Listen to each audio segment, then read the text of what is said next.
మీరు మీ అభిమాన shows and serials TV కన్నా ముందు ఈటీవీ విన్ యాప్ లో చూడండి. Download and subscribe to ETV win app. 99 రూపాయలు మాత్రమే.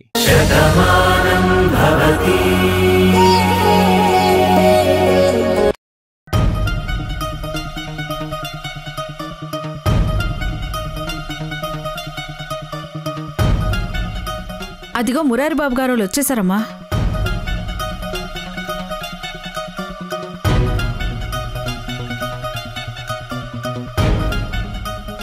రాధా, చిట్టి తల్లికి ఏ సమస్య లేదు కదా? ఎందుకు అంతలా ఏడ్చింది? తాగిన పాలు డైజెస్ట్ అవ్వలేదంట.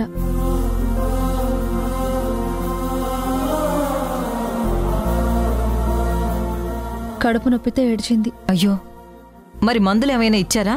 ఇచ్చారమ్మా. ఇదిగో ఈ సిరప్ పట్టమన్నారు. అది పడితే తగ్గిపోతుంది అన్నారు. పాప అంతలా ఏడ్చేసరికి నిజంగా అందరికీ భయం వేసింది. ఏం జరగదని ధైర్యం చెప్పినా కానీ మేం మాత్రం భయపడుతున్నాము.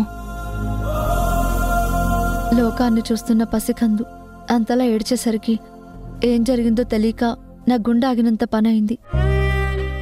అందుకే సమయానికి హాస్పిటల్కి తీసుకెళ్లాలని మీ అందరినీ పిలవాలన్న ఆలోచన కూడా రాలేదు. తనను ఊరుకోబెట్టాలన్న ఊహలోనే ఉన్నాను. కానీ మురారి గారి సాయంతో మళ్ళీ నా బిడ్డ ప్రశాంతంగా ఉంది. రాధా, నీ నాని వేరు చేసి మాట్లాడకు. నువ్వు మా మనిషివైనప్పుడు ఆ పాప మాకు పరాయి మనిషి ఎందుకు అవుతుంది? ఈ ఇంటి పిల్లవుతుంది. అమ్మగారు, నేను మాట చెప్తాను, మీరేం అనుకోరు కదా? అదేంటి జ్యోతి, నువ్వు ఇంట్లో ఎప్పటినుంచో పనిచేస్తున్నావు. నువ్వు ఏం చెప్పినా మా మంచి కోసమే చెప్తావని మాకు తెలుసు. ఏంటో చెప్పు. అదేనమ్మా, పాప ఉన్నట్టుండి అంత గుక్కపట్టి ఏడ్చిందంటే ఖచ్చితంగా దాని వెనకాల ఏదో కారణం ఉంటుంది. ఏం కారణం ఉంటుందే నీ మొహం? డాక్టర్ చెప్పింది కదా పాలు అరగలేదని. దానికి మందులు కూడా ఇచ్చింది. జయ, నువ్వు ఆగు. తనేదో చెప్తుంది కదా, నువ్వు చెప్పమ్మా. అమ్మగారు, డాక్టర్లు మందిచ్చారు, పాప బాగుంది, నేను కాదనను. కానీ వెళ్లే ముందు అమ్మవారికి దండం పెట్టుకుని వెళ్లారు. ఆ తల్లి సల్లగా చూసిందని మనం ఎందుకు అనుకోకూడదు? మనందర్నీ కాపాడుతున్న అమ్మవారు కాపాడకుండా ఉంటుందని మేమెలా అనుకుంటాం? తప్పకుండా ఇది ఆ తల్లి దయ్యని మాకు తెలుసు. అందుకేనమ్మా, ఇక్కడికి దగ్గరలో రత్నగిరి అని దుర్గాదేవి గుడుంది. అక్కడ అమ్మవారి చెట్టుంటది. ఆ చెట్టుకు ఉయ్యాల కడతారు.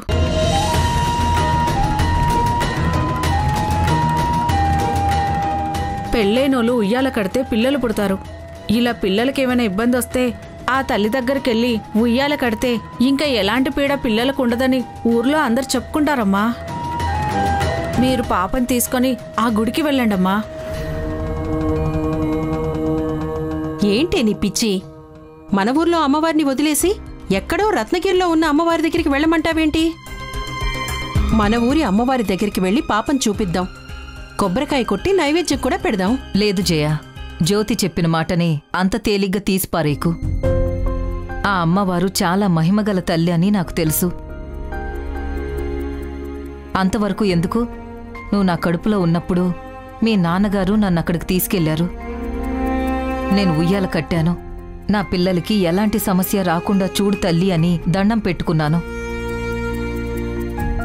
నిజంగా మీ చిన్నతనంలో నేను ఎప్పుడూ ఏ ఇబ్బంది పడలేదు.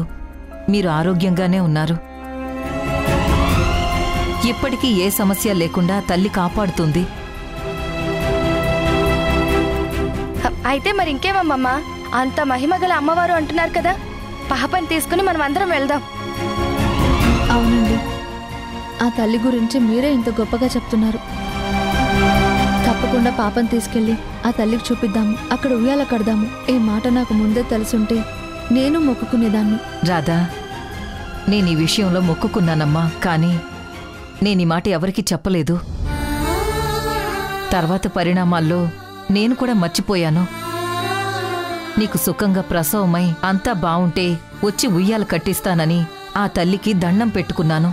అయితే అమ్మవారే కాపాడారతయ్య. లేదంటే ఆ రుద్రప్ప చేసిన పనికి ఆ రోజును తలుచుకుంటే ఈ రోజుకి భయం వేస్తుంది.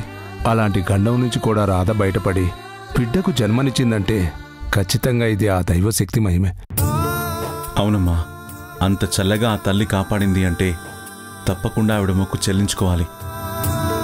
అక్కడికి వెళ్తే నా రాధకు కూడా గతం గుర్తొస్తుందేమో. అప్పుడన్నీ బాగుంటాయని నాకు అనిపిస్తుంది. తప్పకుండా కిట్టయ్య. జ్యోతి మాటలు ఆ తల్లి మొక్కుని గుర్తు చేశాయి. ఆవిడ అనుగ్రహంతోనే మనం అక్కడికి వెళ్ళాలి. ఎల్లుండి పౌర్ణమి. ఆ రోజు అక్కడ విశేషమైన పూజలు జరుగుతాయి. ఎక్కడెక్కడి నుండో అందరూ వస్తారు. ఆ తల్లికి మొక్కులు చెల్లించుకుని ఉయ్యాల కడతారు. మనం కూడా అక్కడికి వెళ్ళి ఆ మొక్కు చెల్లించుకుందాం, ఉయ్యాల కడదాం. విన్నావా తల్లి? రత్నగిరి అమ్మవారి దగ్గరికి నిన్ను తీసుకెళ్ళి ఆ తల్లికి నిన్ను చూపించి అక్కడ నీ పేరున ఉయ్యాల కడదాము. అప్పుడంతా మంచి జరుగుతుంది. నేనెవరో తెలిస్తే నీ భవిష్యత్తు కూడా నాకు తెలుస్తుంది.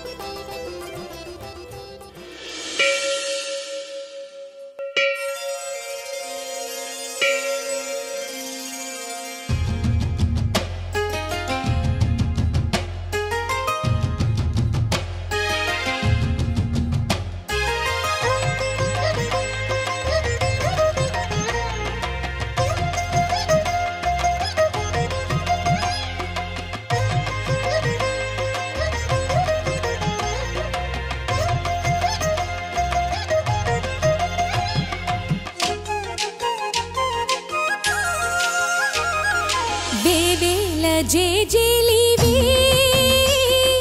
జగమేలే జగదీశ్వరి, నీకేలే మా పూజలే భువిలోనే భువనేశ్వరి. 18 శక్తి పీఠాలలో ముజ్జగములే ఏలు పెద్దమ్మలు వెలసే అక్కమ్మ చెల్లెమ్మ పరదేవతలు. జయజయలివే జగమేలే జగదీశ్వరి, వేవేల జయజయలివే. తల్లి, ఈ నేలలోనే పుట్టాను, ఇక్కడే పెరిగాను. కానీ ఎక్కడికో వెళ్ళి బ్రతికాము. నేను ఏ ఊర్లో ఉన్నా నా ఊరి దేవతవైన నిన్ను మాత్రం మర్చిపోలేదు.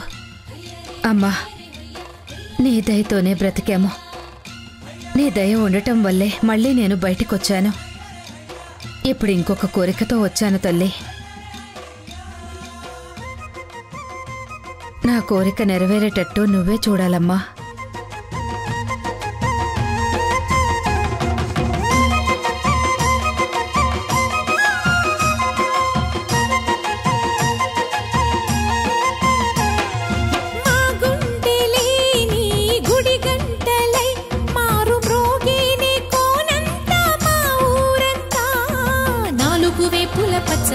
నువ్వు ఊరికి ఇచ్చిన దీవెన ఇల్లు చేసేను చల్లన, నీ వెన్నెల చూపుల పాలన. సెలయేరులా అడవి పొలిమేరలా ఊరికి ప్రవహించే ఓయమ్మ నీ ప్రేమయే. ఆయుష్యాభివృద్ధ్యర్థం దుర్గాదేవి అనుగ్రహతా సిద్ధ్యర్థం దుర్గాదేవి పూజాం చ కరిష్యే. ధ్యానం హ్రీంకారాసనగర్భితానలసికాం సౌక్లీం కలాం విహృదీం సౌవర్ణాం ప్రదారిణీం హృతాం దౌతాత్రేత్రోజ్వలాం వందే పుస్తకపాశమంక్షధరాం షట్భూషితాముజ్వలాం తాం గౌరీం త్రిపురాత్కరాం శ్రీచక్రసంచారిణీం దుర్గాదేవ్యై నమః. రాజాధిరాజాయ ప్రసంయసాహినే నమో వయం వై శ్రవణాయ కుర్మహే. సమే కామాన్ కామకామాయ మహ్యం కామయమహ్యం కామేశ్వరో వై శ్రవణో దధాతు. కుబేరాయ వై శ్రవణాయ మహారాజాయ నమః. అదేంటి పూజారి గారు ఆడమనిషి రూపంలో ఉన్నారు? ఇది ఈ గుడి ఆచారం అమ్మా. ఆయన్ని దేవదత్తుడు అంటారు. తరతరాలుగా వాళ్ళ వంశీకులే ఈ తల్లిని కొలుస్తున్నారు. అమ్మవారికి ప్రతిరూపంగా వారు కూడా ఆ తల్లి వేషధారణలోనే ఉంటారు. దసరాలప్పుడు చాలామంది భవానీ మాల వేసి ఎలా అయితే అమ్మవారిలా ఉంటారో అలాగే ఈయన 365 రోజులు అలా అమ్మవారికి ప్రతిరూపంలాగే ఉండి పూజ చేస్తారు. ఆయుష్యేవేంద్రియే ప్రతిష్టతి దుర్గాదేవి ప్రసాద పరిపూర్ణతా సిద్ధిరస్తు. వస్తానండి.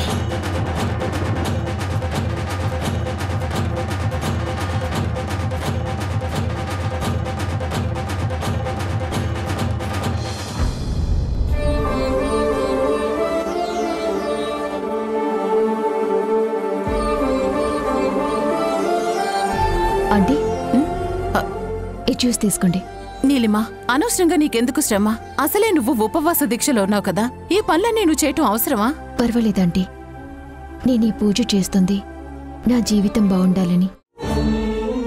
నా జీవితం బాగుండాలి అంటే ఈ కుటుంబం సంతోషంగా ఉండాలి. మీరందరూ హ్యాపీగా ఉన్నప్పుడే కార్తీక్ ఆనందంగా ఉంటాడు. అందుకే నా పని నేను చేస్తున్నాను. పొద్దున్నుంచి నువ్వేం తినలేదు, మరి నీకేమీ నీరసంగా అనిపించలేదా? లేదాంటీ, ఇష్టమైన వాళ్ళ గురించి చేస్తున్న పని కదా, కష్టంగా ఉండదు. తప్పకుండా ఈ వ్రతం ఫలిస్తుందని నమ్ముకున్న ఆ దైవం నన్ను కరుణిస్తుందన్న నమ్మకం నాకుంది.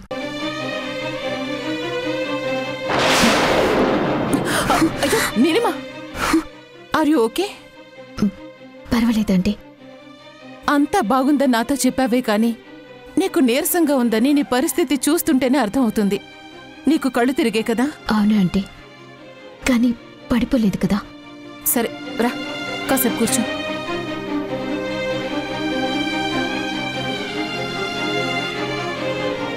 ముందు ఈ జ్యూస్ తాగు, బలం వస్తుంది. తర్వాత మాట్లాడుకుందాం. వద్దంటే ఏం చేసినా మనస్ఫూర్తిగానే చేయాలి. ఎలాంటి కష్టం ఎదురైనా అనుకున్న పనిలో వెనకడుగు వేయకూడదు అని బాణం నుంచి నేను నేర్చుకున్నాను.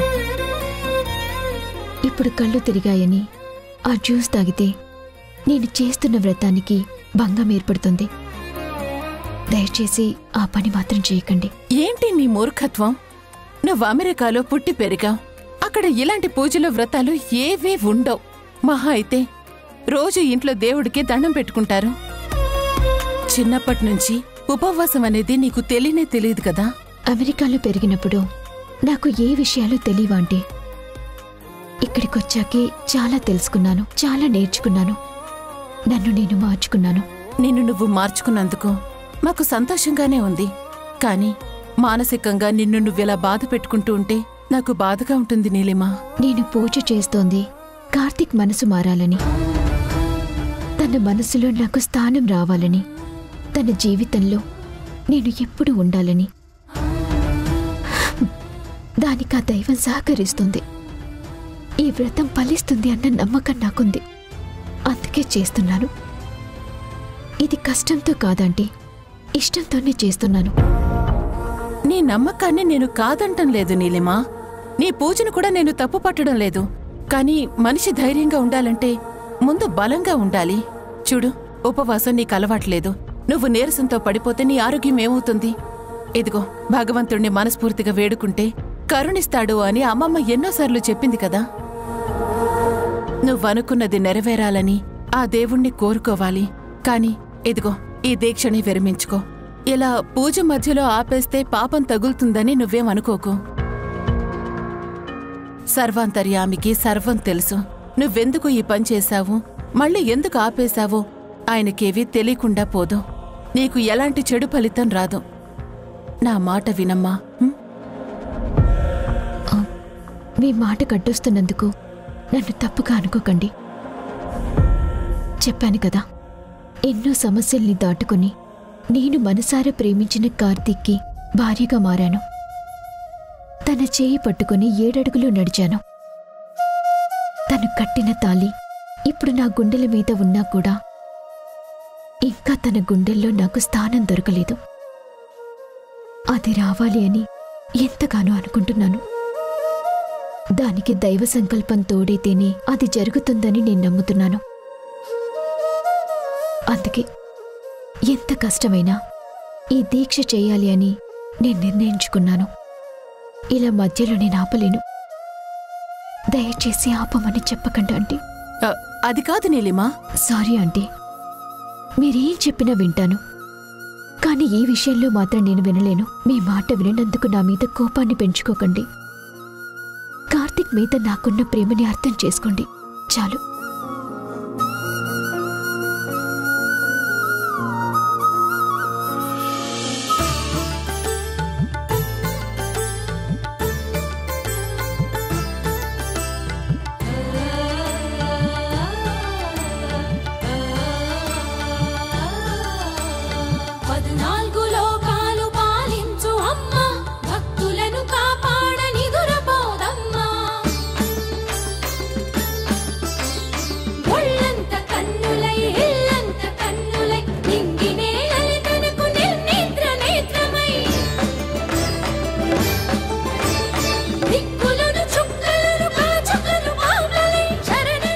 తల్లి, నేను ఎలాంటి దాన్నైనా కావచ్చు.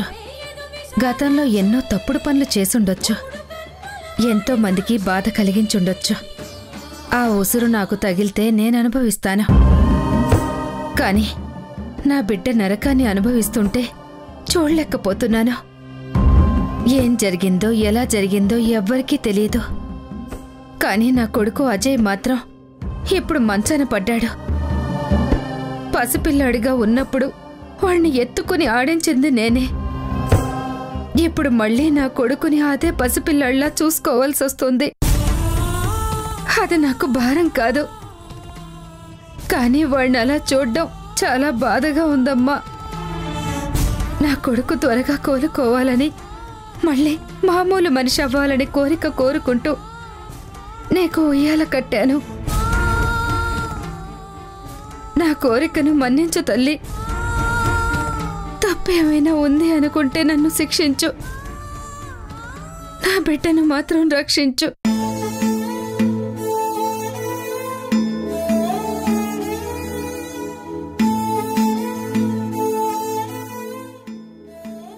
మాకు పెళ్ళై 10 సంవత్సరాలైనా మాకు పిల్లలు పుట్టలేదు.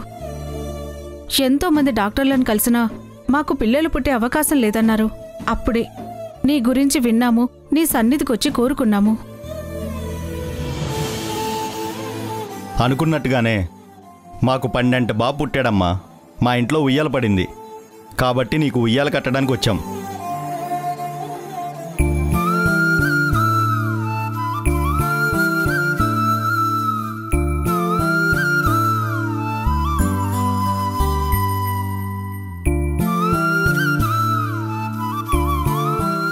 ఏంటండి, ఏదైనా సమస్య? ఏం చెప్పమంటావమ్మా, నేను కష్టపడి నా పిల్లల్ని చదివించుకున్నాను. వాళ్ళ పెళ్లిళ్ళ కోసం అని కొంత డబ్బును దాచాను. ఆ డబ్బు చిట్టీలు వేస్తే అవతలి వాడు మోసం చేసి వెళ్ళిపోయాడు. ఇప్పుడు ఏం చేయాలో తెలియదు, ఎవరిని అడగాలో తెలియదమ్మా. భయపడకండి, మీరు ఉన్నది రత్నగిరి అమ్మవారి సన్నిధిలో.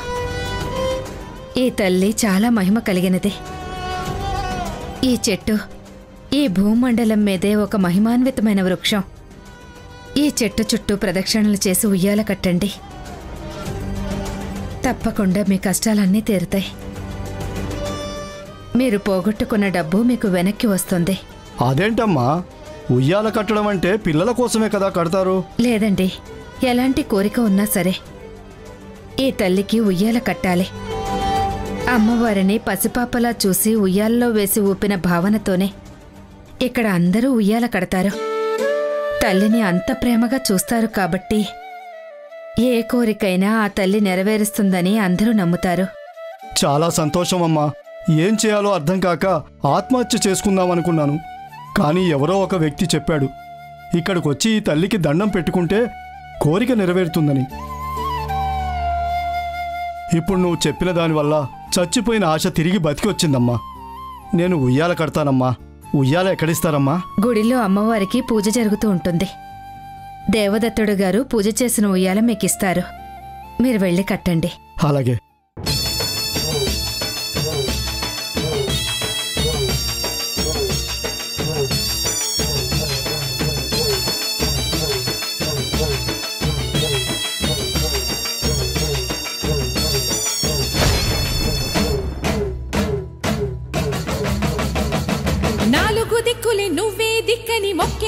తల్లి, ఇది నేను తీసుకువెళ్తున్నది ఒక మంచి కుటుంబానికి ఇవ్వటానికి. ఆ ఇంటి వల్ల నేను నా కొడుకు ఎంతో మారాము. ఇప్పుడు ఆ కుటుంబం సుఖంగా ఉండాలని కోరుకుంటున్నాం. వాళ్ళని చల్లగా నువ్వే కాపాడమ్మా.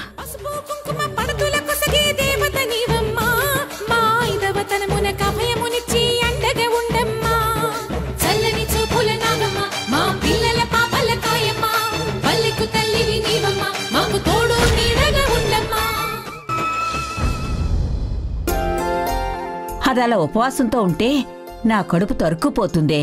ఒకప్పుడు దాన్ని పిడక అని నేనెంతలా ఏడిపించినా ఇప్పుడు దాన్ని చూస్తుంటే మాత్రం నాకు చాలా జాలేస్తుంది.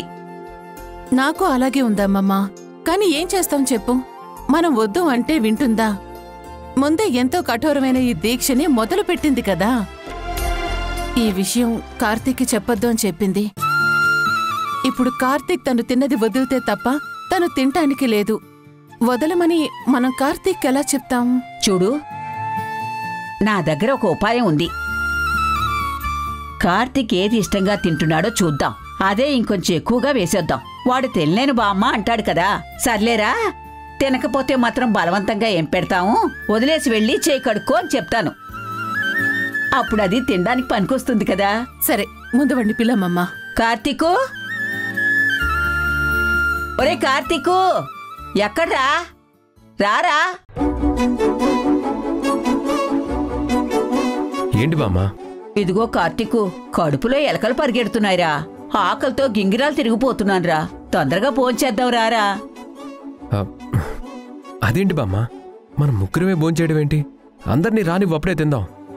లేదంటే నువ్వు ఒక్కదానివి తిను, నేను తర్వాత తింటాను.